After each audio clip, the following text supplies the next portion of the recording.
Assalamualaikum everyone. I hope you all are doing absolutely fine.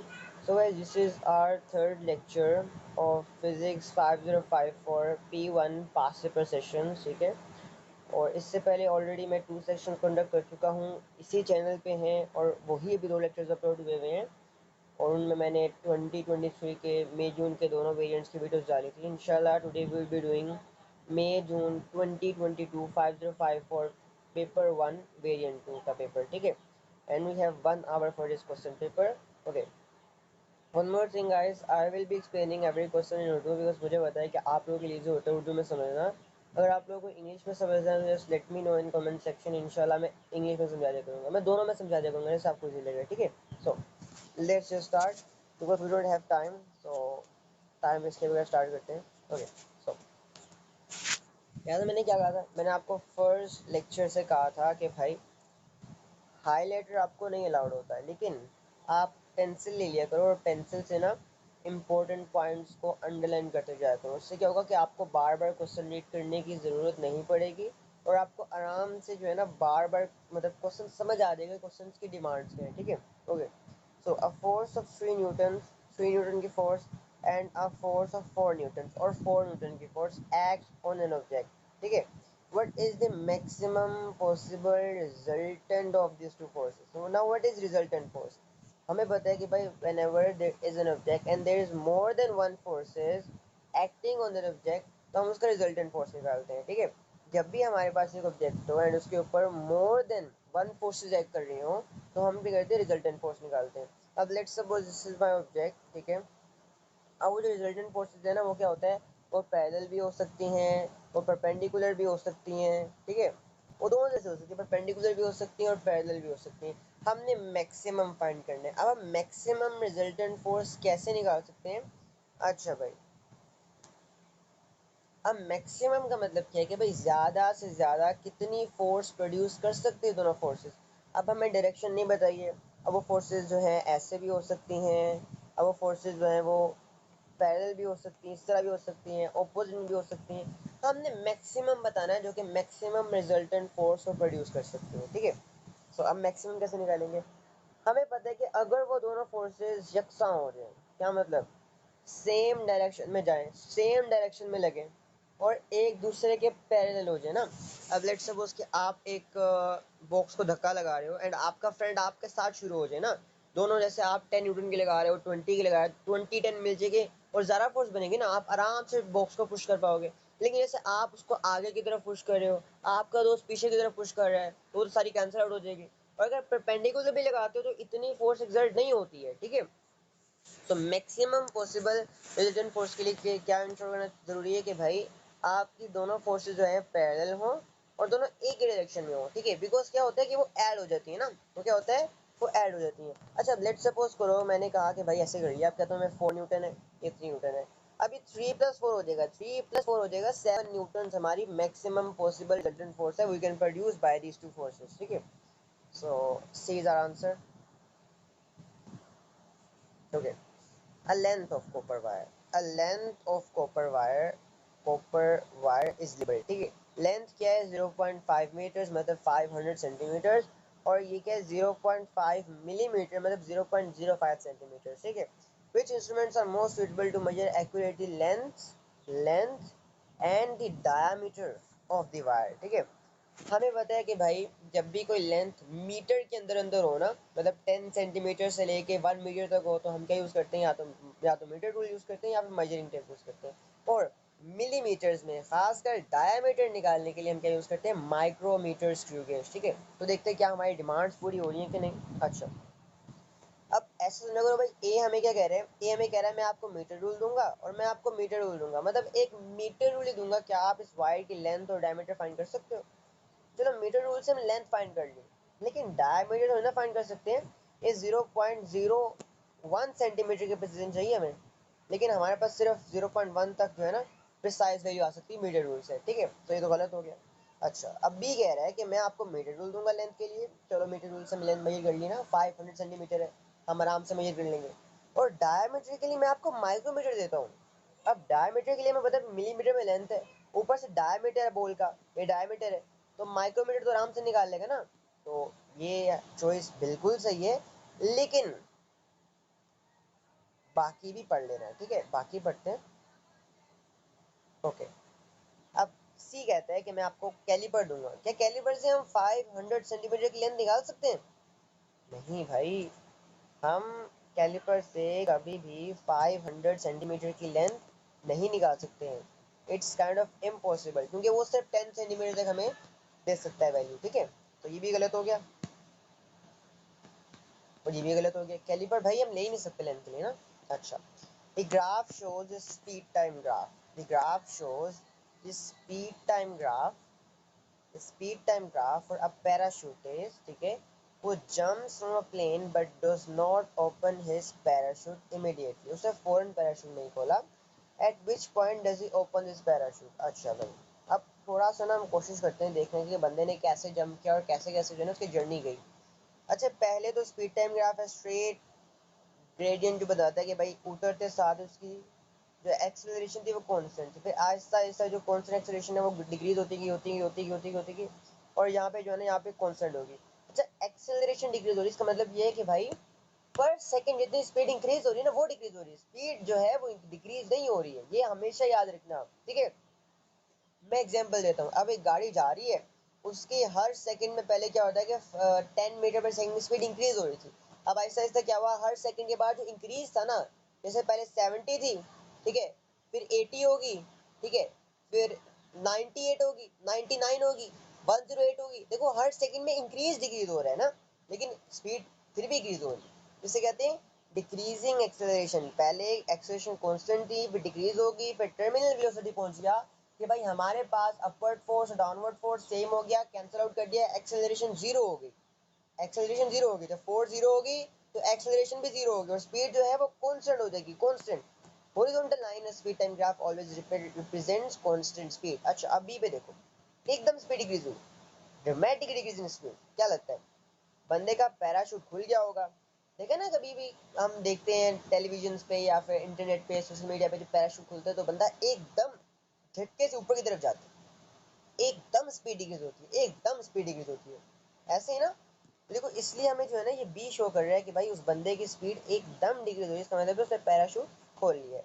अच्छा, यहाँ पे देखो, यहाँ पे फिर हमारे पास जो है ना फिर टर्मिनल वेलोसिटी पहुंच गई है, आहिस्ता आहिस्ता क्या होता है स्पीड फिर कॉन्स्टेंट हो जाती है, ठीक है। अच्छा, next, a 60 kg passenger a 60 kg passenger enters a stationary lift, मतलब lift was stationary, it wasn't moving, the gravitational field strength is 10 Newton पर केजी। अब gravitational field strength है मतलब हमने कुछ फोर्सेस के साथ कुछ करना है, ठीक है। how much force does the floor भाई फ्लोर की बात हो रही है, बंदे की बात नहीं हो रही है, of the floor of the floor of the lift exerts on the passenger when the lift accelerates upwards at 2 metre per second squared। अच्छा भाई, क्वेश्चन को समझते थोड़ा सा, ठीक है। अच्छा जी, so let's suppose this is our lift, ये हमारी लिफ्ट है और ये हमारा प्यारा सा बंदा है। अच्छा, अब जब बंदा 60 केजी का बंदा है, कितना बंदा है, 60 केजी का बंदा है और वो लिफ्ट के अंदर गया है ना, और ग्रेविटेशनल फील्ड जो हमें गिवन है, अगर ना गिवन हो तो 9.8 लेना, अगर गिवन हो तो 10 ही लेना है। इसका मतलब क्या, ये बंदा जो है ना इस फोर्स के इस basically let me show you guys,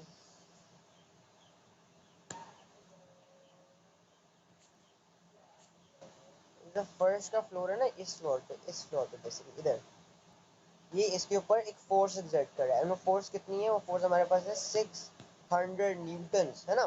ये जो इसके फीट्स है ना, ये जो पाँव है इसके, ये जो पाँव है, ये पाँव जो है ना नीचे की तरफ फोर्स एग्जर्ट कर रहे हैं, ये पाँव क्या कर रहे हैं, ये नीचे की तरफ जो है ना फोर्स एग्जर्ट कर रहे हैं, ठीक है।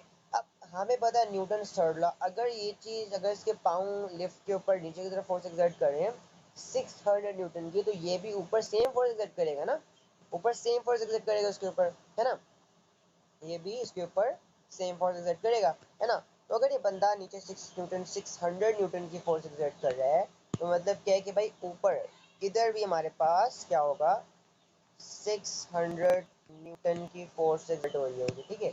अच्छा, अब देखो जरा समझना, ये अभी तक क्या था कि लिफ्ट स्टेशनरी थी मतलब अपवर्ड फोर्स और डाउनवर्ड फोर्स बस कैंसिल ही की जाते ना। रिजल्टेंट फोर्स क्या थी? Resultant force is zero. अच्छा, अब क्या हुआ कि भाई उन्होंने ना ये फोर्स बढ़ा दी, इतनी बढ़ा दी कि भाई ये लिफ्ट एक्सेलरेट करना स्टार्ट होगी 2 मीटर पर सेकंड स्क्वायर से। ओके, अब वो कह रहे हैं इस सब्जेक्ट को देखते हुए, इसके वेट को देखते हुए लिफ्ट ने कितनी फोर्स लगाई होगी ऊपर की तरफ कि वो 2 मीटर पर सेकंड स्क्वायर से एक्सेलरेट कर रही है। अब हमें पता है कि भाई F is equal to M है। F is equal to M है, राइट। F हमें नहीं पता है। मैथ कितना है इसका? 60 kg मैथ है। 60 है ना। 60 kg मैथ मल्टीप्लाई बाई 2 क्या आता है? Force is equal to 120 newton. अच्छा, आंसर 120 न्यूटन नहीं है, क्योंकि देखिएगा, जस्ट लुक ओवर हियर। भाई ये पहले 600 न्यूटन की फोर्स लग रही थी ना, पहले ये भी लग रही थी, है ना। ये तो एडिशनल फोर्स है, जब मैं इसके ऊपर और 120 की फोर्स लगाई तो एक्सेलरेट करना स्टार्ट होगी, है ना। हमारा आंसर 120 नहीं है ना 600 है। बेसिकली 120 हमने इसके ऊपर और लगाई, ये हो जाएगा 720 और नीचे हो जाएगा 600, तो इसकी रिजल्टेंट फोर्स निकालेंगे, ठीक है। तो 120 इसके अंदर ऐड कर देंगे, एडिशनल फोर्स ना। पहले तो लिफ्ट 600 न्यूटन एक्सर्ट कर रही थी ना, फिर 120 और किया तो ऊपर इसके एक्सेलरेशन से एक्सेलरेट किया, राइट। तो 120 प्लस 600, ठीक है। आई होप तो समझ आ गया, ना समझ आए तो कमेंट सेक्शन में बता देना, मैं दोबारा एक्सप्लेन कर दूंगा, मुझे कोई मसला नहीं है, ठीक है। Okay, so this is 720 Newton is the correct answer, ठीक है। थोड़ा डिफिकल्ट क्वेश्चन था, अच्छा चलो। Okay, the diagram represents the moon in its orbit around the earth, ठीक है। Which arrow represent the direction of the resultant force acting on the moon at the instant shown? हमें पता है कि भाई when ever there is an object moving, there is an object in a circular motion, ठीक है। उसका जो orbit है वो सर्कुलर हो, उसका पाथ सर्कुलर हो, तो क्या होता है? उसके रिजल्टेंट फोर्स की डायरेक्शन क्या? उसकी रिजल्टेंट फोर्स की डायरेक्शन और उसकी एक्सेलरेशन की डायरेक्शन होती है, it is towards the centre. तो क्या होगा? हमारे पास आंसर हो जाएगा simply easiest question ever I have seen in the past paper history, A. Okay, next. Alright, so next question. A measuring cylinder containing water is placed on a balance. Measuring cylinder के अंदर पानी और हमने सिर्फ balance पे रख दिया है। A stone is placed into the water. बाद में हमने उसके अंदर एक स्टोन डाल दिया। अच्छा, diagram shows reading on the balance and on the measuring cylinder. अब वो कह रहे हैं कि भाई जल्दी से शाबाश मुझे डेंसिटी निकाल के दो, ठीक है। हमने निकालनी है इसकी डेंसिटी। अच्छा, अब हमारे पास बैलेंस भी है, वॉल्यूम भी है, हम यहाँ से डेंसिटी निकाल सकते हैं, लेकिन हमें यहाँ से बैलेंस के अंदर से मैस और वो खुद निकालना हो। कैसे? देखो, इनिशियली इनिशियली पूरे पानी का और इस बीकर का मैस कितना था? 55.0 ग्राम, ठीक है। 55.0 ग्राम। और जब हमने इसके अंदर ये डाल दिया, बेसिकली स्टोन डाल दिया, तो मैस देखो 92.5 हो गया ना।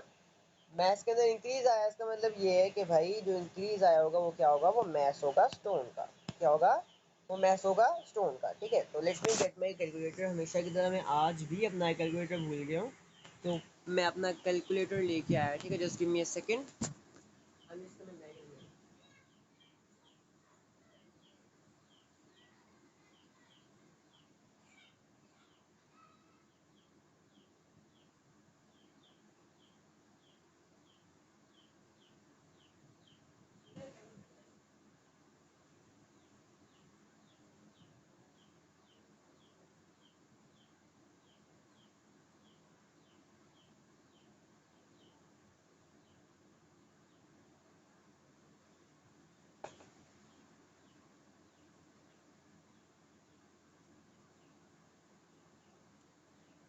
ओके, फाइनली मिल गया।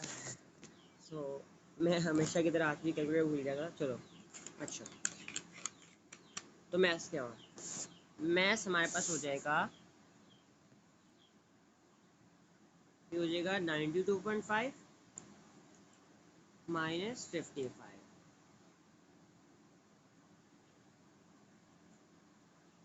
37.5। दिस इज 37.5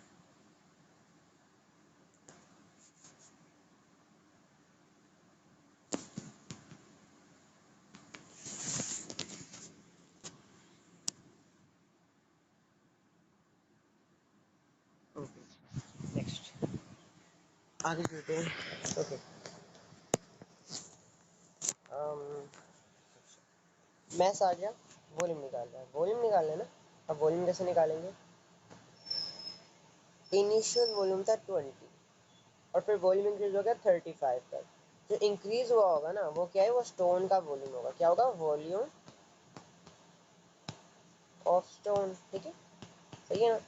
तो क्या इंक्रीज आया करो, ये कैसे निकालते होते हैं बेसिकली? फाइनल, या हम ऐसे कह रहे थे कि भाई V2, मैं इसे नेम देता हूँ भाई V2, इसे नेम देता हूँ V1। मैं कहूँगा कि भाई V2 minus V1 will give us volume of stone. ठीक है, वैल्यूज डालते हैं हम। V2 क्या है? 35 है, और V1 क्या है मेरे पास है? 20। क्या आंसर आता है? 15 ना। अब लगा दो, वो density is equal to mass और volume, right? Density is equal to mass over volume. Mass कितना है? 37.5, और वॉल्यूम कितना है? 15। फाइंड करो क्या आता है। 37.5 divided by 15 gives us 2.5. The correct answer is 2.5 grams per centimeter cube. Okay, next part. The diagram shows the diagram shows a uniform solid rectangular block. Now what is mean by uniform? That this object is moving neither clockwise neither anti-clockwise. It means that this is in equilibrium. क्या है? equilibrium में है। ठीक है, अच्छा। अब वो कह रहे हैं वेट इसका कितने है? 50 newton of weight is pivoted, that is pivoted about P. The height of the block is 40 centimeter. The base of the block is 8 centimeter wide. अब थोड़ा सा ना क्वेश्चन करने से पहले डायग्राम को देख लिया करो, ठीक है? अच्छा, ताकि बार बार ना देखना ना पड़े। एक बॉक्स है, इसके दरमियान में सेंटर ऑफ मास गिवन है। सेंटर ऑफ मास से मुझे पता क्या होता है, मेरे पास weight of line of weight होती है। ठीक है, तो वेट ये एक्ट कर रहा है, वेट हमेशा सेंटर से एक्ट करता है। ठीक है, तो अब गौर से देखना, ये वेट बेसिकली जो है ना, ये कौन सा मोमेंट क्रिएट कर रहा है? एंटी क्लॉकवाइज मोमेंट क्रिएट कर रहा है। सो ये वेट की फोर्स क्या है? बेसिकली 50 न्यूटन, और डिस्टेंस क्या है? Perpendicular distance from the pivot. ये डिस्टेंस जो कि हाफ होगा, 4 होगा। ठीक है, और एक और फोर्स है, ये देखिए 40 सेंटीमीटर का डिस्टेंस है, और ये परपेंडिकुलर फोर्स है F, और ये क्या क्रिएट कर रहा है? ये क्लॉकवाइज मोमेंट क्रिएट कर रहा है। ठीक है, अब हमें पता है कि if this object is in equilibrium, this means that anti clockwise moment must be equal to clockwise moment. हम क्या कह रहे हैं? which horizontal force F just makes the block start rotate about P. अच्छा, अभी जो ना फोर्स हमें मतलब नहीं गिवन है, इसका मतलब है कि वो उसके जो एंटी क्लॉकवाइज मूवमेंट है वो ज्यादा है, अभी क्लॉकवाइज मूवमेंट है ही नहीं है। तो वो कह रहे हैं जब क्लॉक कौन से क्लॉकवाइज मूवमेंट डालेंगे कि भाई वो थोड़ा सा रोटेट करना स्टार्ट कर देगा, मतलब वो पी के अगेंस्ट मूव करना स्टार्ट कर देगा, रोटेट करना स्टार्ट कर देगा। ठीक है, तो this is F and rotate about P. अच्छा, अब हमें वैल्यूज गिवन है। ठीक है, हमने लगा के देखनी है। ठीक है, अच्छा, मैं पहले 5 लेता हूँ। 5 गिवन था ना, ये देखो 5 गिवन है, मैं 5 लेता हूँ। सो मुझे पता है कि भाई clockwise movement is equal to anti clockwise movement, right? Clockwise क्या है? क्लॉकवाइज मेरे पास है 40 मल्टीप्लाई बाय एफ, है ना, is equals to anti clockwise क्या थी मेरे पास? थी 50 मल्टीप्लाई बाय 4, राइट? अच्छा, तो F is equals to 50 multiply by 4 over 40, ऐसे ही ना? सो 4 1 ज़ार 4, 4 10 ज़ार 40, क्या हो जाएगा मेरे पास? हो जाएगा कि f is equal to 50 over 10, right? और आराम से हो जाएगा अब f इज इक्वल टू 5, है ना? तो आंसर क्या आ रहा है? Force must be 5 Newton. सही आंसर आ गया। नेक्स्ट, अच्छा, okay, the center of mass of a solid rectangular block at its center। ठीक है, the centre of mass of a solid, centre of मास कहाँ है? बिल्कुल सेंटर में है। ठीक है, a small heavy weight is available, हमें एक स्मॉल हैवी वेट भी दिया गया है साथ। वेट दिया गया था, ठीक है। अच्छा भाई है बहुत क्रीपी लग रहा है, मैं दोबारा बनाता हूँ, ठीक है। Just give me a second, बहुत बुरा लग रहा था यकीन करो। सही, ये वेट आ गया, कितना प्यारा सा आ गया ना। Wait okay. In which arrangement is the centre of mass the lowest?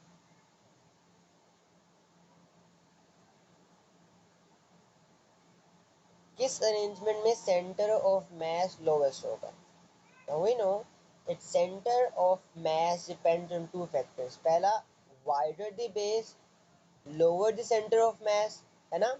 और जहाँ ज़्यादा mass होगा वहाँ पे center of mass होगा, मतलब ज़्यादा mass downwards होगा तो उतना नीचे center of mass होगा, ठीक है। So let's see with face x on the table.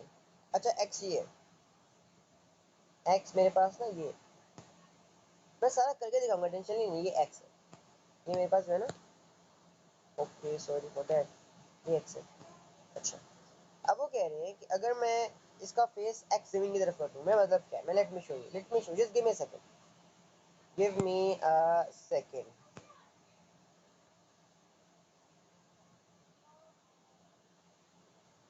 Okay, मैं ऐसे कर बना देता हूँ, ठीक है, सिर्फ शो करने के लिए। अच्छा, अब वो क्या कह रहे हैं, उनका कहना ये है कि अगर मैं इस एक्स को नीचे कर दूं, ऐसे कर दूं, तो क्या सेंटर ऑफ मैस नीचे आ जाएगा? नहीं भाई, सेंटर ऑफ मैस ऊपर चला जाएगा ना, यहाँ पे आ जाएगा। हमने बोला था जितनी वेट बेस बड़ी होगी उतना ज्यादा सेंटर ऑफ मैस होगा ना। अच्छा, और एग्जाम्पल देते हैं, तो मतलब पहला तो गलत हो गया। अब वो कहते हैं वाई को नीचे कर दो, अब वो कहता है कि भाई वाई को नीचे कर दो, लेट्स सी। अच्छा, तो मैं कॉपी कर लेता हूँ इससे ना।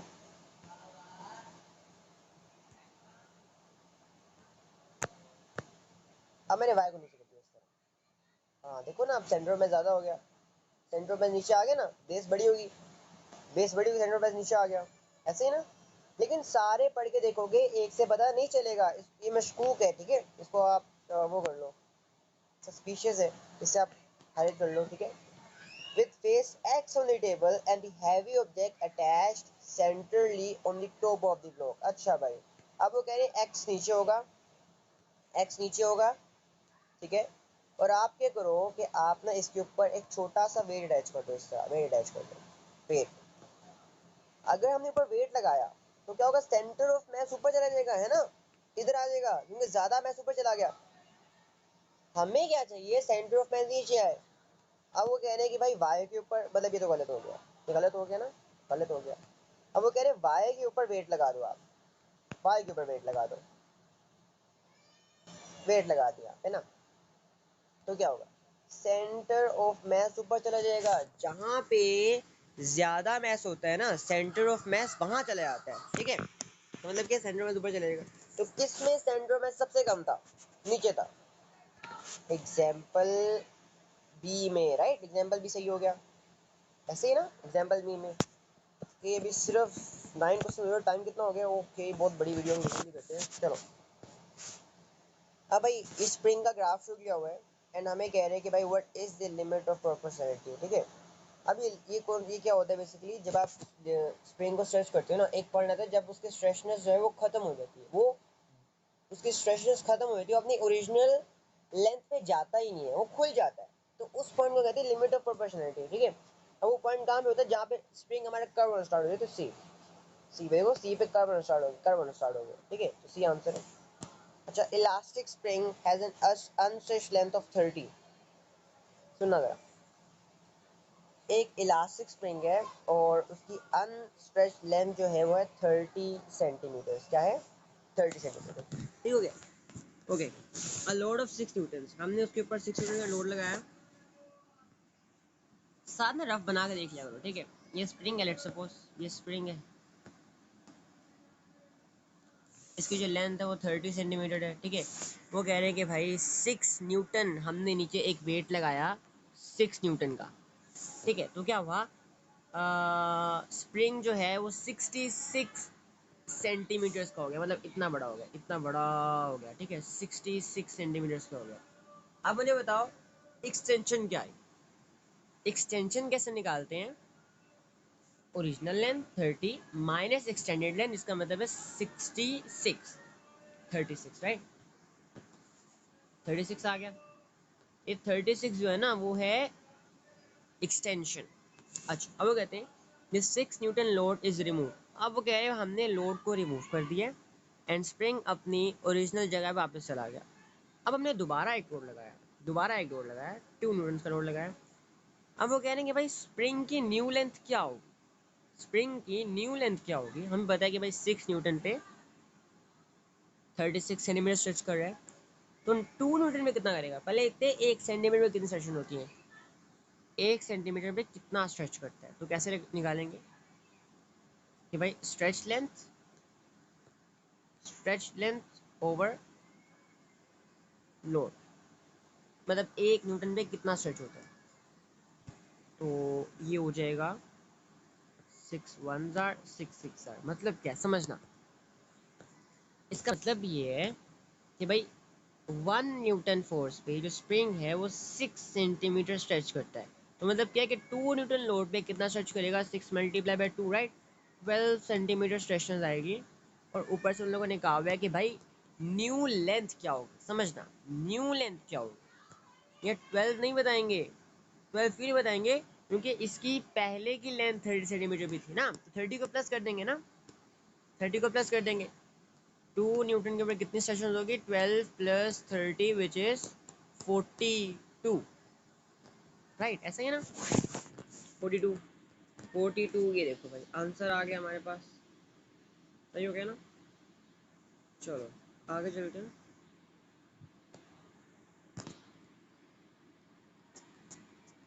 अच्छा अब बैरोमीटर ठीक है is an instrument used to measure atmospheric pressure, सही हो गया। In one type of barometer the height of a liquid in a tube is measured। अब एक बैरोमीटर में ना लिक्विड की हाइट मेजर की गई है। In which diagram does the height represents atmospheric pressure. इस डायग्राम में हमारे पास एटमॉस्फेरिक प्रेशर जो हाइट है, एटमॉस्फेरिक प्रेशर शो कर रहा होगा, ठीक है। तो देखिएगा इसमें तो नहीं कर रहा, देखो क्योंकि दोनों साइड ऊपर है ना। अगर हमने एटमॉस्फेरिक प्रेशर फाइंड करना है तो हमारे पास जहाँ पे जो है ना वैक्यूम की ज़रूरत है। इसमें कर रहा है नहीं क्योंकि ओपन है। हमें क्या चाहिए यहाँ पे, वैक्यूम चाहिए भाई, वैक्यूम। सी में देखो, सी में यहाँ पे एयर है, हमें एयर पार्टिकल्स नहीं चाहिए, हमें क्या चाहिए, हमें चाहिए वैक्यूम। अगर हमने एटमॉस्फेरिक प्रेशर मेजर करना है तो हमें वैक्यूम चाहिए। अब यहाँ पे देखो हमारे पास वैक्यूम आ गया, वैक्यूम आ गया, तो क्या यहाँ पे प्रेशर हम मेजर कर सकते हैं, एटमॉस्फेरिक प्रेशर। यस ट्रू, तो ग्रीन से टिक कर देते हैं क्योंकि हमारा आंसर, हमें सही आंसर मिल गया, हमें सही आंसर मिल गया, ठीक है। नेक्स्ट, अच्छा a load is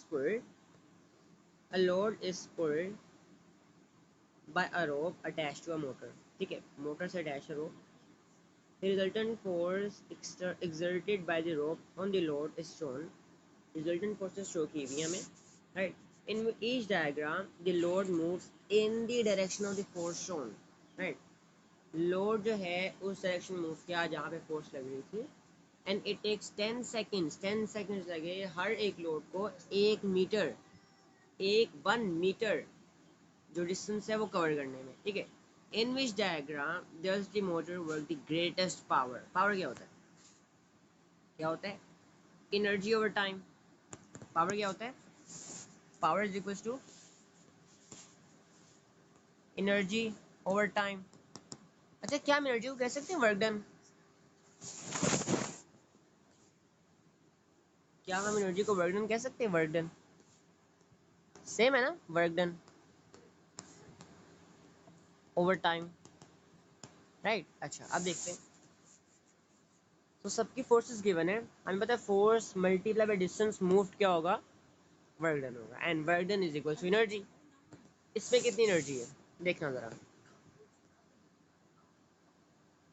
देखना 12 राइट, 12 फोर्स लग रही है, मल्टीप्लाई बाय डिस्टेंस मूव 1 क्या होगा, 12 जूल्स एनर्जी होगी। यहाँ पे क्या होगा 8 multiply by 1 distance move in the direction of force क्या होगा, 8 joules right, 8 joules of energy. यहाँ पे क्या होगा, यहाँ पे 10 न्यूटन है, 10 न्यूटन है, ठीक है, और डिस्टेंस कितना मूव किया हुआ है, 10 × 1 क्या होगा, 10 जूल्स, राइट। यहाँ पे क्या होगा, 4 जूल्स, राइट, 4 जूल्स। अच्छा, अब क्या करना है, पावर निकालनी है। पावर के लिए क्या करेंगे, हर किसी ने क्या लिया, 10 सेकेंड्स लिए, 10 सेकेंड्स क्या लिए, देख रहे 10 सेकेंड्स लिए, 10 सेकेंड्स लिए, तो energy divided by time, right. So 12 multiply by 12 divide by 10, 12 12 divide by 10 है ना, क्या आ जाएगा, 1.2, राइट। ये वाट्स है, ठीक है, वाट्स। यहाँ पे क्या होगा, 8 डिवाइड बाय 10, 0.8, राइट। यहाँ पे क्या होगा, 10 डिवाइड बाय 10, 1, राइट। यहाँ पे क्या होगा, 4 डिवाइड बाय 10, 0.4, ठीक है, 0.4 सही हो गया।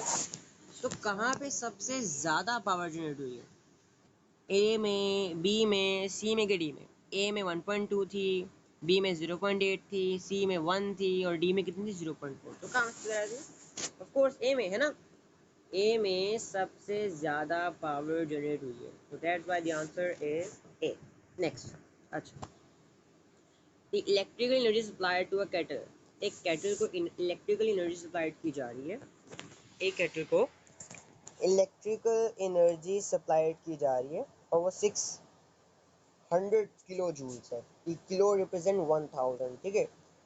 इसमें से 45 किलो जूल जो था वो सराउंडिंग्स में चला गया, मतलब लॉस्ट हो गया, राइट। और 15 kilo joule is use to heat the casing of the kettle, मतलब केजिंग जो होती है ना उसको सिर्फ हीट करने में काम आया, तो ये भी जो है ना बेसिकली लॉस्ट हो गया, क्योंकि हमने वाटर को हीट करना है ना, हमने वाटर को हीट करना है।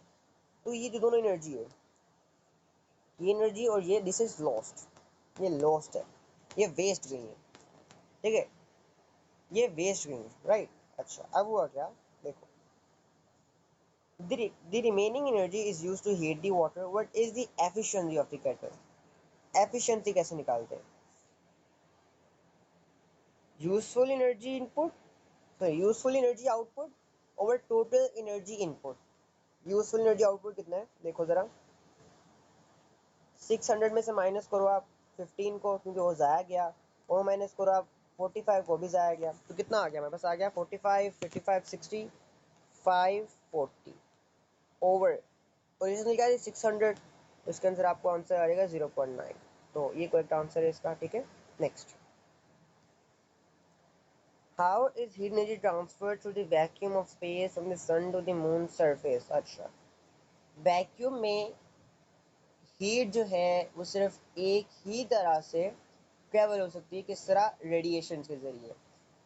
सन से हमारी अर्थ पे हीट कैसे आती है, रेडिएशन के जरिए, because radiation is the only way by which the heat can travel through a vacuum, because conduction convection से तो नहीं हो सकती ना। The correct answer is radiation only, ठीक है। Next,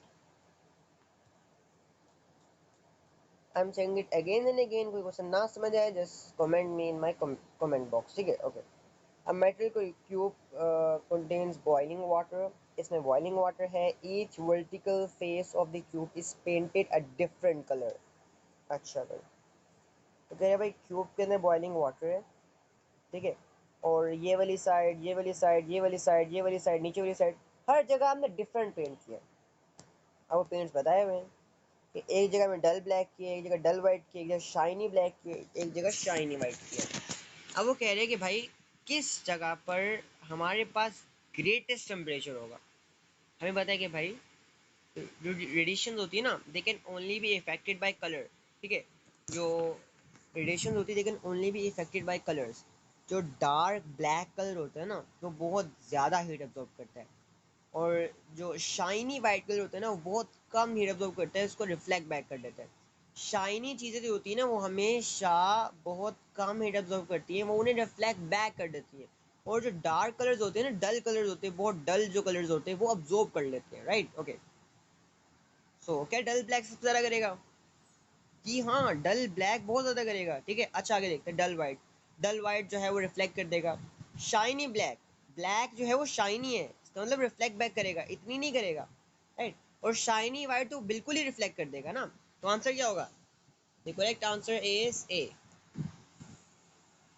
okay next, a liquid column in a liquid in glass thermometer is 2 centimeters long at 0 degree Celsius. अच्छा समझ आ रहा ना?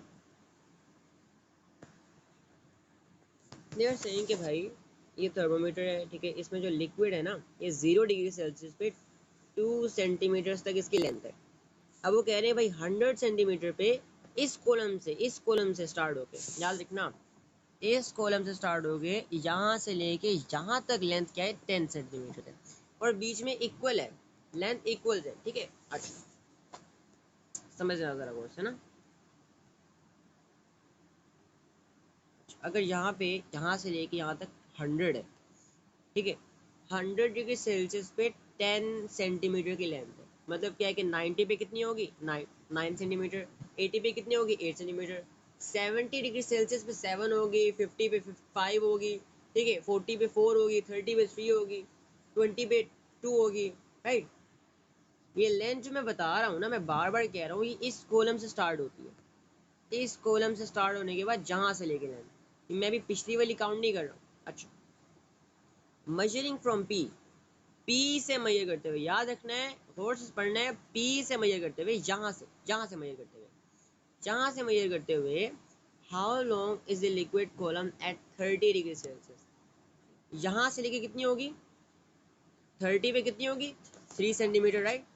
30 पे कितनी होगी 3 सेंटीमीटर, और पीछे वाला ऐड कर देंगे 5 सेंटीमीटर, राइट, क्योंकि हमने पी से बताना था ना, यहाँ से बताना था, ये यहाँ से बताना था, यहाँ से, ठीक है।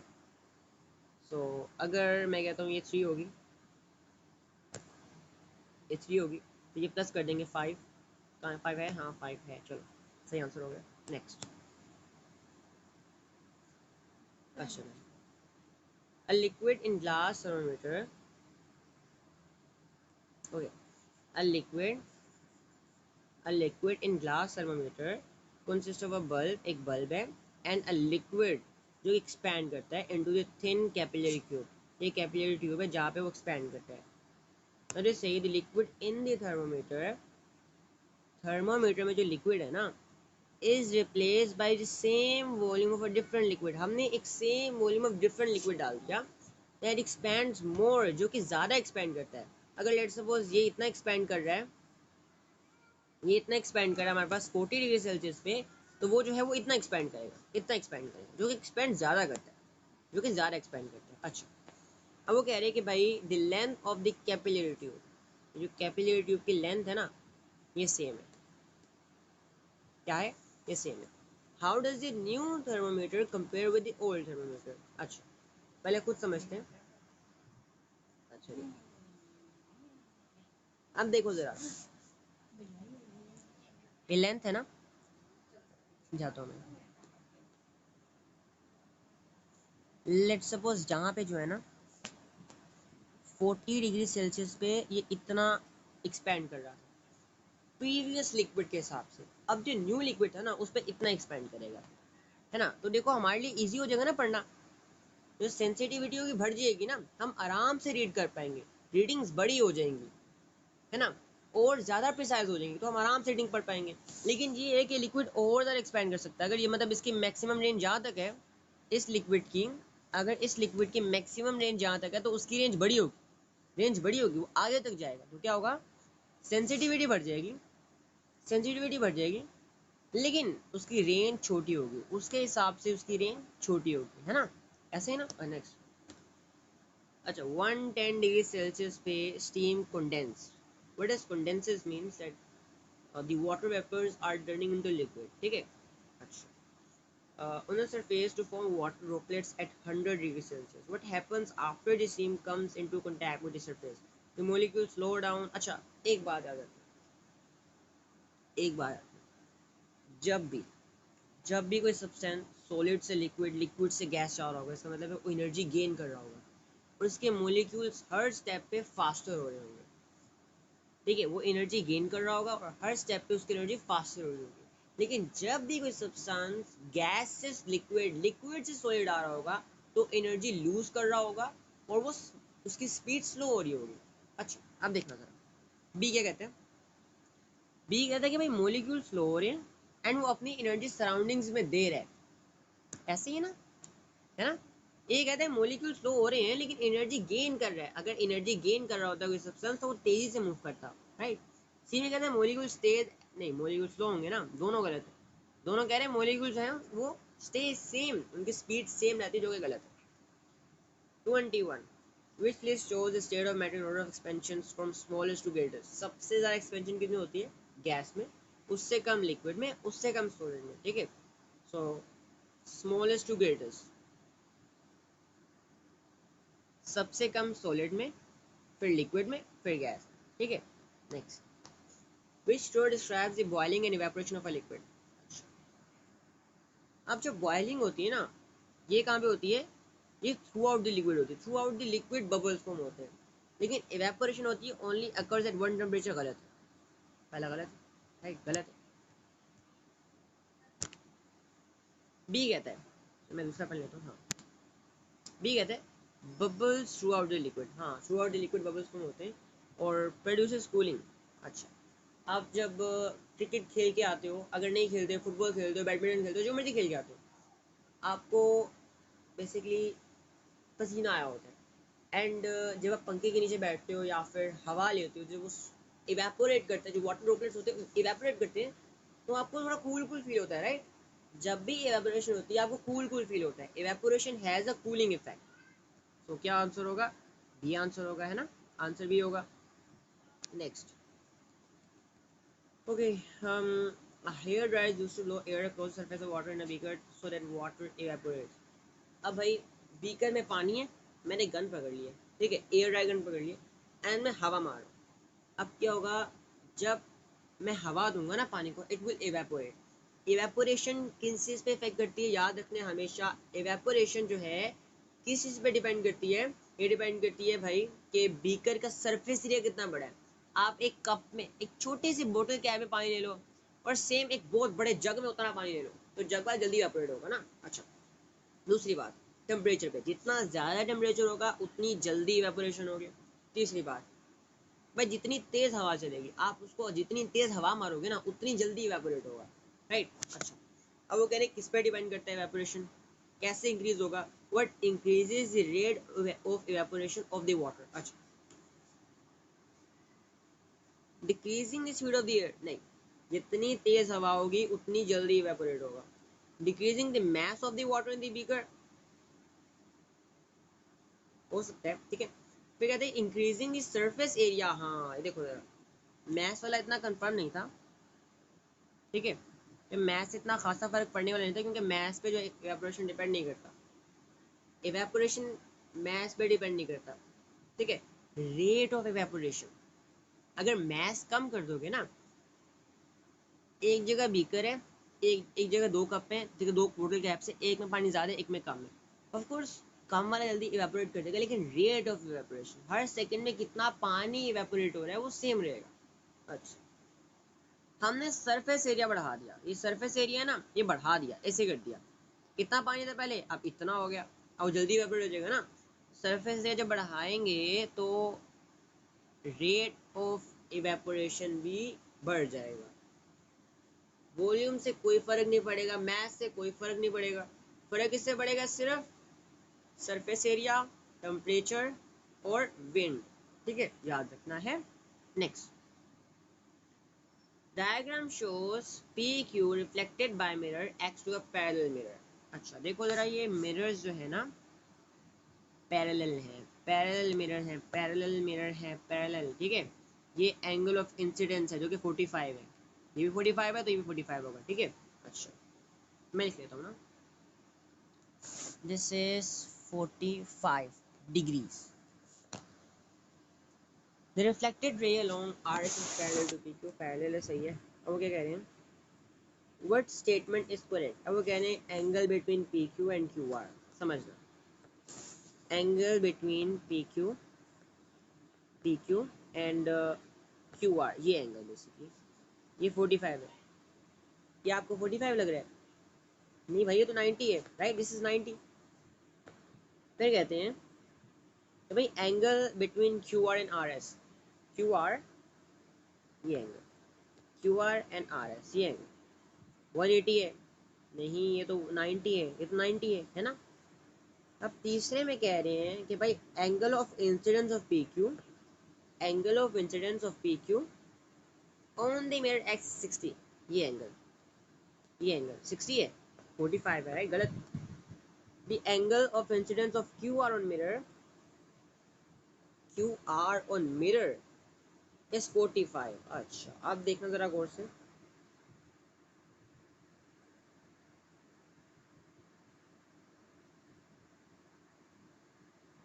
ये एंगल हिट किया, ये एंगल कह रहे हैं 45 है। गौर से देखना, these both mirrors are parallel, right. हमें नजर आ रहा है भाई यहाँ पे एक जेड फॉर्म हो रहा है, एक जेड फॉर्म हो रहा है, सॉरी एक जेड बन रहा है। अगर ये 45 है तो this must be 45 as well, है ना, सेम हो गया ना, सेम सेम। तो क्या हो गया, आंसर डी हो गया ऑफ कोर्स। अगर नहीं भी समझ आ गई ना, देखो पहले दिन तो गलत ही थे, तो चांसेस क्या थे कि आखिरी वाला सही होगा ना, ऐसे करके देख लीजिए, बहुत सारे क्वेश्चन ऐसे बच जाते। Okay next. अच्छा भाई, an object is view through a thin converging lens, converging lens है, ठीक है। कन्वर्जिंग लेंस क्या करता है, बेसिकली मैग्नीफाइंग का काम करता है, चीज़ों को बड़ा कर देता है। कहते हैं ना भाई दूर की ऐनक या फिर नज़दीक की ऐनक, ऐनक मतलब क्या होता है, दूर वाली जो होती है ना वो होता है दूसरा दूसरा लेंस होता है डाइवर्जिंग लेंस, जो कि दूर की चीज़ों को आपके लिए क्लियर कर देता है। और कन्वर्जिंग लेंस क्या करता है, वो होता है आप मतलब नज़दीक की नज़र के लिए, कि जो आपके सामने चीज़ें होती है ना वो क्लियर नज़र आती है, वो बड़ी हो जाती है थोड़ी, ठीक है। अच्छा देखना ज़रा, घर में ना अपने ग्रैंड पेरेंट्स की तरह ट्राई करना ज़रा, आपको समझ आ जाएगा सारा। ओके बिकॉज मैं तो एक्सपेरिमेंट कर चुका हूँ। How does the image compare with the object, ये इमेज बन रही है यहाँ पे, इमेज बन रही है, ठीक है, ये इमेज ऐसे बनेगी। आप देखो ज़रा, इमेज बन रही है, ये बन रही है इमेज, ये बड़ी है ना, पहले तो बड़ी, ऊपर से अपराइट बिल्कुल सीधी है ना, is larger and upright, is larger and upright, right, सही हो गया, सॉरी स्मॉलर नहीं है, अपराइट है, लार्जर है यार। Okay next. अच्छा भाई, violet and indigo light have the shortest wavelength in the spectrum of visible light. Which three colors in order of increasing wavelength immediately follow indigo? Immediately follow indigo, याद है ना, रोए are, sorry मैं लिख लेता हूँ, R O, red orange yellow, sorry sorry sorry sorry, मेरी class लंबी हो रही है भाई, जल्दी करना पड़ेगा। ओके 48 मिनट्स की ऑलरेडी होगी भाई, अगर 1 घंटे से ऊपर चलेगी ना तो तकरीबन आई गेस 3 घंटे लगेंगे इस वीडियो को अपलोड होने में। चलो किधर गया, हाँ, red orange yellow green, green blue indigo violet. अब बात क्या हो रही है, वेवलेंथ की बात हो रही है, बात किसकी हो रही है, वेवलेंथ की बात हो रही है, ठीक है। किधर गया क्वेश्चन, हाँ, which three colours in order of increasing wavelength, सबसे कम वेवलेंथ किसकी होती है, वॉयलेट की, सबसे ज़्यादा किसकी होती है, रेड की। अब इंक्रीजिंग चाहिए, ब्लू देखो, ब्लू नीचे आ रहा है, ठीक है, उससे ज़्यादा किसकी ग्रीन की है, उससे ज़्यादा किसकी है, येलो की, नहीं भाई येलो की उससे ज़्यादा है ना, गलत, पहले वाला गलत है। बी देखो, ब्लू की सबसे कम है, फिर ग्रीन की उससे ज़्यादा है, फिर येलो की उससे ज़्यादा है, सही है ना, बिल्कुल पैटर्न में आ गया भाई, सेम सेम है ना। ब्लू, पहले ब्लू आ गया, फिर ग्रीन आ गया, फिर येलो आ गया, same same increasing, right. So answer क्या होगा, अपना आंसर मिल गया, आंसर क्या होगा हमारे पास, हो जाएगा ब्लू, सॉरी बी, बी से ब्लू, बी से बी, सही हो गया। चलो ओके, बहुत इजी क्वेश्चन है भाई ये तो। Diagram shows the position of molecules of substance eight one point in a time, type of wave कौन सी वेव है भाई, देखो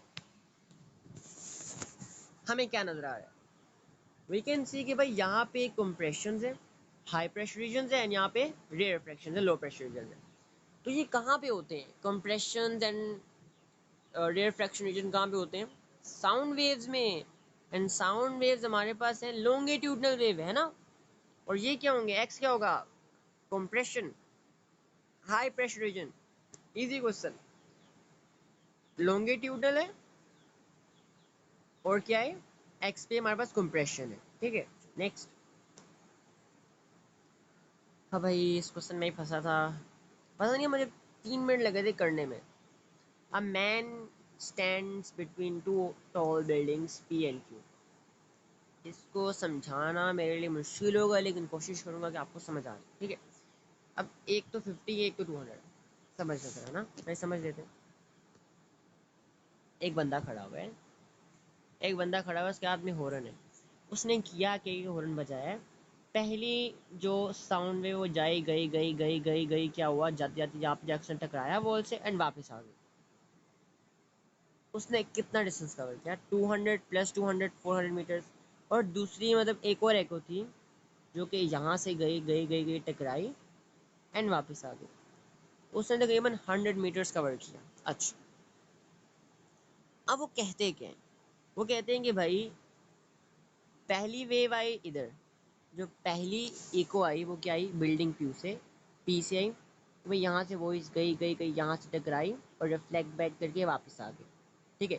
और उसके बिल्कुल 1 सेकंड बाद दूसरी वेव आई जिसने 200 मीटर्स कवर किया और उसके बाद वापस आ गई 200 मीटर्स कवर किया दोबारा।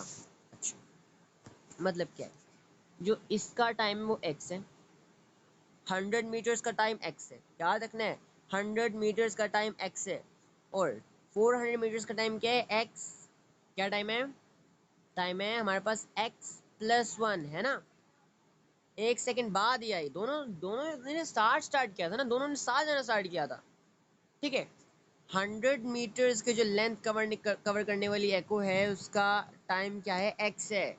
और 400 मीटर्स कवर करने वाली एको का टाइम क्या है? x+1 है ना? हमने स्पीड निकालनी है, डिस्टेंस ओवर टाइम। स्पीड का फॉर्मूला क्या होता है? डिस्टेंस ओवर टाइम, है ना? Distance over time, distance over time. ये फॉर्मूला नहीं है, मैं सिर्फ समझाने के लिए बता रहा हूँ। सुनना जरा कोर्स, है ना? डिस्टेंस क्या है? डिस्टेंस में एक वेव का ले लेता हूँ। लेट्स सपोज मैं इस वेव का ले लेता हूँ, इस वेव का ले लेता हूँ 400, this is 400, this is 400 over x+1 distance है। अच्छा, मैंने ना किसी तरह इस x को हटाना है, मैंने किसी तरह इस x को हटाना है। एंड मुझे पता है ये जो x है ये 100 मीटर्स का टाइम है। मैं बताया था ना, ये जो x है हमारे पास ये 100 मीटर्स का टाइम है। कितना? 100 मीटर्स का टाइम है ना? स्पीड सेम है, इसके लिए भी सेम है, इसके लिए भी सेम है। 100 मीटर्स का टाइम है, मैंने इस x को हटाना है। तो मैं क्या करूँगा? इस x को हटाने के लिए इस 400 के अंदर से 100 मीटर्स निकाल दूंगा, क्योंकि ये x का, ठीक है, 100 मीटर्स का टाइम उसने x के लिए लिया था, ऐसा ही है ना? निकाल दो, x को निकाल दो। x का टाइम था 100 मीटर्स का टाइम, तो क्या हो जाएगा? 300/1। 300/1, 300/1 करो। 300 मीटर पर सेकंड में आंसर आ जाएगा, ठीक है। मैं दोबारा समझा देता हूँ। दो बिल्डिंग्स थी, एक क्यू थी, एक पी थी। क्यू उस बंदे से 200 मीटर दूर थी एंड पी उस बंदे से 50 मीटर दूर थी। पहली इको आई x सेकेंड्स में, जिसने पहले गई 50 मीटर्स कवर किया, बिल्डिंग से टकराई, वापस आई, 100 मीटर्स का डिस्टेंस कवर किया। मतलब क्या है? 100 मीटर के डिस्टेंस के लिए टाइम था x सेकेंड्स। और देखना, दूसरी गई इस बंदे से बिल्डिंग क्यू से क्यू तक 200 मीटर कवर करके और वापस आई 200 मीटर कवर करके, मतलब 400 मीटर उसने कवर किया x+1 सेकेंड्स में, है ना? हमें पता है x टाइम कितना है? 100 मीटर्स का। हमने इस x को रिमूव करना है। हमने क्या किया? x को रिमूव किया और इस डिस्टेंस में से 100 मीटर तो निकाल दिए, क्योंकि x तो था ही 100 मीटर का टाइम ना। तो हमने क्या किया? 300/1 कर लिया, बस आंसर आ गया, ठीक है। Is it clear? I hope it make sense. तो 300 मीटर हमारे पास आंसर है इसका, सही है। क्वेश्चन समझाना वाकई मुश्किल था। अगर नहीं समझाया जस्ट मेक मी श्योर, मैं दोबारा समझा दूंगा, ठीक है। अच्छा भाई। What is one use of ultrasound का तो बोल दीजिए भाई, क्लीनिंग ज्वेलरी, इसके लिए कोई लॉजिक नहीं है। अच्छा, what is the distribution of charge. अच्छा देखना, मैं ना इस पॉजिटिवली चार्ज रोड को इसके पास लेके गया। अब पहले क्या था समझना, पहले इसके अंदर क्या था कि इसके अंदर ना इस तरह पहले पॉजिटिव भी था, पॉजिटिव भी था, नेगेटिव भी था, पॉजिटिव था, नेगेटिव था, पॉजिटिव था, नेगेटिव था, पॉजिटिव, ये सब इस तरह डिस्ट्रीब्यूट हुए थे। एंड जब मैं इसके पास से लेके आया ना रोड, इस पॉजिटिवली चार्ज रोड ने क्या किया, इलेक्ट्रॉन्स को अपनी तरफ अट्रैक्ट किया, बिकॉज नेगेटिवली चार्ज इलेक्ट्रॉन्स जो होते हैं ना डीलोकलाइज होते हैं, दे कैन मूव, है ना। तो सारे के सारे इलेक्ट्रॉन इसके पास आ जाएंगे इस तरह, और पॉजिटिव इधर आ जाएंगे, पॉजिटिव अपनी जगह ही रहेंगे, इलेक्ट्रॉन सारे इधर आ जाएंगे, ऐसे है ना। तो कौन सी इंफॉर्मेशन से बताती है, ये देखो सी, सी है ना, सी सही बता रही है, तो आंसर क्या हो जाएगा C. Next, two metal spheres are mounted on insulated stand. अच्छा समझना जरा ना, ये स्टैंड इंसुलेटेड है, इंसुलेटेड स्टैंड है, right. Sphere X is initially uncharged, sphere X जो है वो अनचार्ज है, एंड स्फीयर वाई जो है पॉजिटिवली चार्ज है। मतलब क्या है देखो, मैं कहता हूँ इसके अंदर क्या है, ये नेगेटिव है, negative positive, negative positive, negative positive, और ये क्या है पॉजिटिव चार्ज है, positive positive positive positive positive positive, है ना, ऐसे ही ना। अब होगा क्या देखो, अब अगर ये चार्ज हमने जो है ऊपर एक प्लेट, एक मेटल की प्लेट जो है ना इनके साथ रख दी, ये दोनों इससे अटैच हो गए। अब होगा क्या समझना, यहाँ पे जो है ना ये पॉजिटिवली चार्ज है, यहाँ से थोड़े इलेक्ट्रॉन्स यहाँ पे आ जाएंगे, है ना, यहाँ से थोड़े इलेक्ट्रॉन्स यहाँ पे आ जाएंगे, सारे नहीं जाएंगे, याद रखना सारे नहीं जाएंगे, थोड़े से यहाँ पे आ जाएंगे और थोड़े से यहाँ रह जाएंगे। अब होगा क्या, ये भी पॉजिटिवली चार्ज हो जाएगा, ये भी पॉजिटिवली चार्ज हो जाएगा, है ना। ऐसे देखो कैपेसिटी होती है ना, जैसे यहाँ पे मैं कहता हूँ 6 इलेक्ट्रॉन से पॉजिटिव, 6 पॉजिटिव इलेक्ट्रॉन से, ठीक है। मतलब क्या मैं कहता हूँ कि भाई यहाँ पे मेरे पास जो है ना, let me explain you again, ठीक है, थोड़ी सी गलती होगी समझना।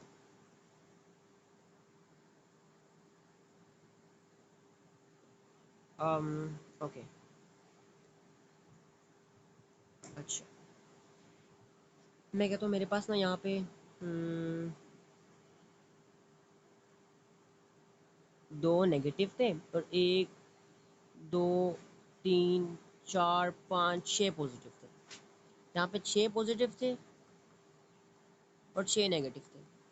अब होगा क्या देखना, अभी तब तक मतलब क्या होगा, इलेक्ट्रॉन्स इलेक्ट्रॉन्स कुछ इलेक्ट्रॉन्स ना यहाँ से, समझना, कुछ इलेक्ट्रॉन्स यहाँ से यहाँ चले जाएंगे। याद रखना प्रोटॉन्स कभी भी मूव नहीं करते हैं, ये नेगेटिव पॉजिटिव चार्ज कैसे आता है, इलेक्ट्रॉन्स का जाना इलेक्ट्रॉन्स का आना। कुछ इलेक्ट्रॉन्स यहाँ चले जाएंगे और तब तक चले जाए मतलब उतने जाएंगे कि दोनों पे सेम आ जाए, दोनों पे सेम चार्ज आ जाए, ठीक है। यहाँ पे 2 थे, यहाँ पे 6 थे, ठीक है। अच्छा, अब यहाँ से पहले एक चला जाएगा, 3 हो जाएंगे, 4, ठीक है। मैं कहता हूँ यहाँ से ना, यहाँ से मेरे 2 इलेक्ट्रॉन्स गए, 2 गए और 2 यहाँ पे आ गए, समझना, समझना। 4 नेगेटिव इलेक्ट्रॉन्स हैं माइनस, ठीक है, और 6 पॉजिटिव इलेक्ट्रॉन्स हैं। यहाँ पे क्या होगा, 4 नेगेटिव इलेक्ट्रॉन्स है और 6 पॉजिटिव इलेक्ट्रॉन्स है। अब हो क्या जाएगा, तो हमें हो जाएगा 2 पॉजिटिव चार्ज यहाँ पे आ जाएगा, 2 पॉजिटिव चार्ज यहाँ पे आ जाएगा। जब तक चार्ज सेम ना हो जाए, इलेक्ट्रॉन जो हैं आपस में आधे आधे हो जाते हैं, ठीक है, इस तरह। आई होप समझ आ गया हो, मुश्किल था समझाना, ठीक है। तो दोनों के ऊपर पॉजिटिव चार्ज होगा, दोनों के ऊपर होगा फाइनली पॉजिटिव चार्ज ही, ठीक है। अच्छा, next, okay, the diagram shows a simple electric circuit which should describe the change on the electrons and the direction of the electron flows through the resistor. Okay, अब देखना जरा electrons कैसे move करेंगे। Electrons जो हैं वो negative से positive जाते हैं, राइट, नेगेटिव से पॉजिटिव जाते हैं। अब इतनी डिटेल में क्यों नहीं जा रहा कैसे जाते हैं, लेकिन नेगेटिव से पॉजिटिव जाते हैं और करंट पॉजिटिव से नेगेटिव जाता है ना। तो अब वो कह रहे हैं कि भाई डायरेक्शन ऑफ इलेक्ट्रॉन चार्ज क्या होगा, सॉरी चार्ज ऑन इलेक्ट्रॉन। अच्छा ये तो ईजी है भाई, बहुत ईजी है। चार्ज ऑन इलेक्ट्रॉन में पहले नेगेटिव होगा और direction of electron flow, electron जाएंगे ऐसे, ऐसे जाएंगे नेगेटिव टू पॉजिटिव, मतलब क्या एक्स टू वाई जाएंगे, X to Y, sorry sorry sorry sorry sorry sorry, negative to positive जाएंगे, मतलब क्या वाई टू एक्स जाएंगे, है ना, वाई टू एक्स और नेगेटिव वाई टू एक्स, ये देखो सही आंसर मिल गया, बी सही आंसर आ गया, ठीक है। Next, charge of 0.40 coulombs passes through a resistor in 1 second। इतना पा भाई क्या मसला है, इतना चार्ज पास हुआ एक रेजिस्टर से 1 सेकेंड में, 2 सेकेंड्स में 20 joules of thermal energy produces in the resistor, इतनी पावर प्रोड्यूस हुई। What is the potential difference across the resistor, what is the potential difference across the resistor, भाई रेजिस्टर के against potential difference क्या है, ये question बहुत मुश्किल था, इसमें फंसा था, लेकिन कोशिश करूंगा कि आपको सीधा समझा दूं, ठीक है। अच्छा, सो सबसे पहले तो करंट फाइंड कर लेते हैं, right, current is equals to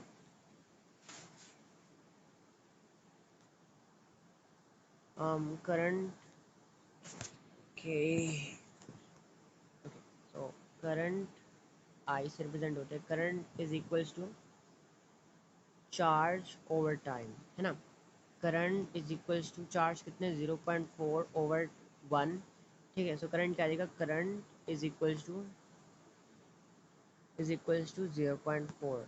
अच्छा,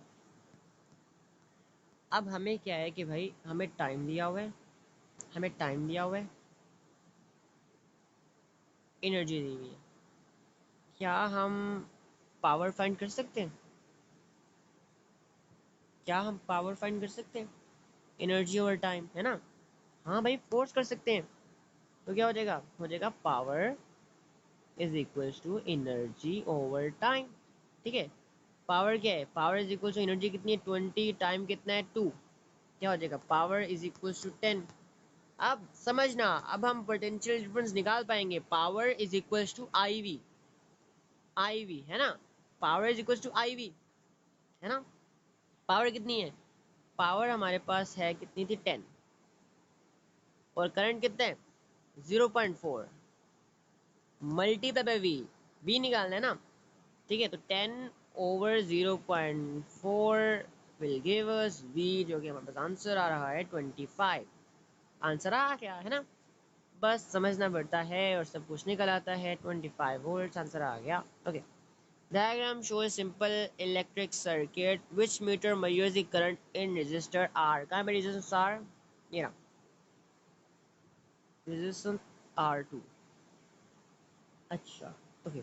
वोल्ट मीटर हमेशा मतलब पैरेलल में लगेगा, और एमीटर जो करंट फाइंड करता है हमेशा सीरीज में लगेगा, तो डी वाला फाइंड करेगा, डी वाला फाइंड करेगा ना, ये डी फाइंड करेगा। नेक्स्ट, जल्दी जल्दी करते हैं, बहुत कम टाइम रह गया। व्हेन द फ्लैश, अच्छा हमने पिक्चर खींची कैमरे से, तो चार्ज पास हुआ इतना, इतना चार्ज पास हुआ 0.0030 सेकेंड्स में to the flash lamp, the average voltage, अच्छा क्रॉस द लैम्प वोल्टेज इतना है। What is the electrical energy supplied to the flash lamp, electrical energy कितनी सप्लाइड हुई एंड एवरेज पावर कितनी थी, पहले पावर फाइंड करते हैं। अब बच्चे कंफ्यूज होंगे भाई पहले हम एनर्जी फाइंड करें पावर, पहले पावर फाइंड करते हैं, पहले पावर फाइंड कर लेते हैं, ठीक है। तो power is equals to I V, है ना, आई क्या है, आई फाइंड करना है, आई कैसे फाइंड करेंगे, कैलकुलेटर कहाँ गया फिर से, आई कैसे फाइंड करेंगे, चार्ज ओवर टाइम, चार्ज कितना मेरे पास, चार्ज है 1.5/0.003, 1.5, सॉरी, तो करंट इज इक्वल्स टू 1.5/0.003, क्या आता है 1.5/0.003 क्या आता है 500, करंट कितना है, करंट हमारे पास है 500, ठीक है, और वोल्ट्स हमें गिवन है 3600, तो power is equal to 500 multiply by 3600, answer हमारे पास आएगा 181234 सही आंसर आ गया जूल्स। अब एनर्जी फाइंड करनी, energy is equals to power multiply by time. Power कितनी है, इसको टाइम से मल्टीप्लाई कर दो। टाइम हमारे पास कितना है, टाइम 0.03 है ना, 0.003 आंसर आ जाएगा। क्या आएगा आंसर आपके पास आ जाएगा 1 1 1 2 3 4 5 मल्टीप्लाई 0.003, क्या आंसर आ जाएगा 5400। 5400 एनर्जी और ऊपर पावर। सही है, चलो देखते हैं। हाँ ये देखते हैं, आंसर आ गया। ठीक है, 5400 एनर्जी और 1.8 10⁻6 power. Which lamp lights when switch S1 is close. अभी क्लोज का मैसेज समझना है जरा, ये भी देखना, ये अभी जो है ना ओपन है, this is open. S2 S1 की बात करिए, ये अभी ओपन है, ओपन है, इसको क्लोज कर दिया, क्लोज। तो क्या होगा, करंट जाएगा यहाँ से, जाएगा जाएगा जाएगा, यहाँ नहीं जाएगा क्योंकि सर्किट टूटा हुआ है, जाएगा जाएगा जाएगा, यहाँ से जाएगा, दो लैम्प जलाएगा, फिर वापस आ जाएगा। कौन से क्लॉक के, L1 and L2, L1 and L2 है ना, L1 and L2 only. So correct answer होगा C। Next, okay okay okay, next question. हाँ भाई, सो अच्छा, हेयर ड्रायर है, which statement when wire the hair does not need an earth wire. अच्छा, इसमें earth wire क्यों नहीं होती है, क्योंकि भाई ये इंसुलेटेड होती है ना, इसका जो बॉडी होती है वो इंसुलेटेड होती है, प्लास्टिक की बनी होती है, जिससे करंट पास नहीं कर सकते, तो इसलिए क्या होता है, इट हैज़ डबल इंसुलेशन, है ना, it has double insulation. Next, अब थम वाला वही गन आ गई, गन आ गई, FBI है ना, FBI, ये क्या होता है, थम, FBI फोर्स होती है, थम फोर्स होती है, मैग्नेटिक फील्ड होती है, और ये क्या होता है, करंट होता है। P क्या है, फोर्स, P फोर्स है, Q क्या है, Q हमारे पास है FB, हाँ मैग्नेटिक फील्ड है, और R के करंट है। D answer, sorry.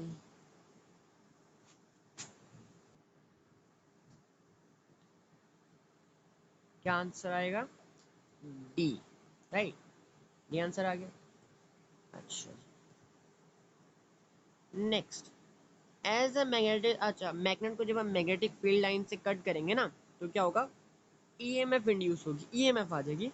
और ये EMF के साइज को हम कैसे इंक्रीज कर सकते हैं, by moving the magnet faster, या फिर कोइल्स के राउंड बढ़ा दो, कोइल नहीं, कोइल के राउंड बढ़ा दो, और या फिर मैग्नेट स्ट्रॉन्ग ले लो। मूविंग द ऑपोजिट पोल नहीं, ऑपोजिट पोल से भाई कुछ भी नहीं होगा, ठीक है। अच्छा, pulling the magnet out of the coil, out of से कुछ नहीं होगा भाई। पुशिंग द मैग्नेट फास्टर, जितना फास्ट मूव करेंगे उतना ज़्यादा जल्दी मैग्नेटिक फील्ड लाइंस कट होंगी और उतना ज़्यादा EMF इंड्यूस होगा। अनवाइंडिंग सम ऑफ द, अच्छा हम कह रहे भाई कोयल के टर्न्स बढ़ाओ, और ये उसको अनवाइंड कर रहे, तो उससे तो कोई फायदा होगा नहीं, डिक्रीज होगी और डिक्रीज होगी, है ना। फाइनली आखिरी क्वेश्चन, अच्छा, electrical power is transmitted by cables over long distance at very high voltages, ठीक है। What is the effect of using very high voltages. अब होता क्या है, जब हम वोल्टेजेस को बढ़ाते हैं ना, हम जब वोल्टेज को बहुत इंक्रीज करते हैं, तो जो करंट है ना वो कम हो जाता है। करंट क्या होता है, करंट हमारे पास कम हो जाता है, एंड जब करंट गर्म होता है, जो करंट कम हो जाता है ना, तो केबल्स गर्म नहीं होती, केबल्स के अंदर जो है ना, केबल्स गर्म नहीं होती, और केबल से जो एनर्जी है ना, हीट एनर्जी, वो लॉस नहीं होती। अगर हम हाई करंट पे गुजारते हैं ना वायर्स को, तो क्या होता है कि करंट की वजह से वायर्स हीट अप होना स्टार्ट हो जाती हैं और गर्म होना स्टार्ट हो जाती है, गर्म की वजह से क्या होता है, हीट लॉस होना स्टार्ट हो जाती है। तो वोल्टेज हाई कर देते हैं ताकि करंट कम हो जाए, और करंट कम हो जाएगा तो क्या होगा, हमारे पास हीट एनर्जी, एनर्जी लॉसेस कम होंगे। अच्छा, अब बताया ना कि भाई हाई पावर लॉस जो होती है वो कम होती हैं, और करंट इन केबल्स वो भी लो होता है, ठीक है। तो D आंसर होगा इसका सही। अच्छा सही है, तो हो गया काम, तो मिलते हैं इंशाल्लाह अगली वीडियो में। अल्लाह हाफिज़।